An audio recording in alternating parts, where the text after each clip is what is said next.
And joining me now is the one and only Chris Matthews, former speechwriter for President Jimmy Carter and former MSNBC host, of course, joining us now.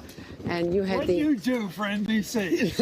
Listen, it is so this cold. is the honor. It is the absolute honor to be part of history, to at least witness this part of it.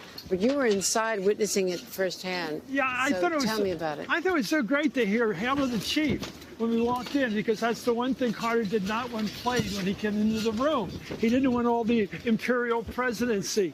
And I thought, an Amazing Grace, I heard it the first time at a black church in northern Jersey, the last week of the campaign. And I thought it was so beautiful because the black community stuck with Carter when so many other people went other places politically.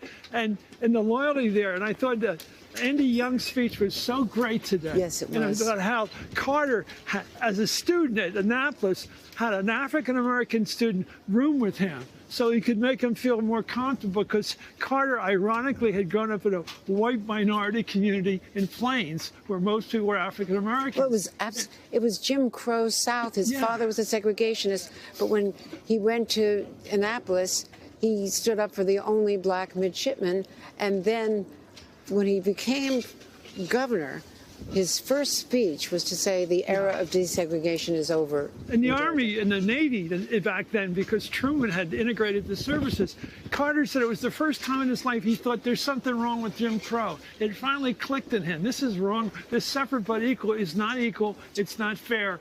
And we got to change it. And it was evolutionary.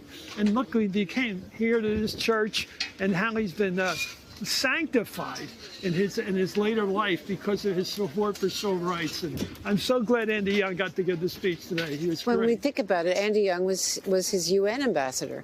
And I talked to Andy Young in Atlanta back in September when Jason Carter organized that rock and roll concert in advance of the 100th birthday, which was wonderful. And Jonathan Alter, in these closing minutes of our time here today, our very cold time. Here it comes. The Allman Brothers, the other rock stars who were his friends before, throughout the '76 campaign. Dylan, a lot of them. Yeah, and they campaigned with him, and then he stuck with them through thick and thin, and then they all surviving.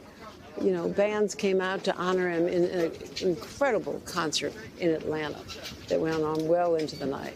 Yeah, I mean, there are these strains of the 1970s, which is when he was both governor and president, that were very influential in our culture. It was a bitter time in many ways, and I think his political failures were a reflection of some of the great challenges of the 70s. But there was also continuity. So Andy Young, as he explained to me when I was writing my book, he was instructed by Jimmy Carter when he became UN ambassador, say to the rest of the world, what can we do for you? Until then, it had been, what can you, as smaller countries, do for us? And Young said this was a transformative change. Human rights policy was a continuation, a globalization of the civil rights movement, and this eventually had a lot to do with the end of the Soviet Union and the promotion of democracy. And let me say a word about women's rights, because that often gets overlooked. He supported the ERA, and his belief in human rights and women's rights.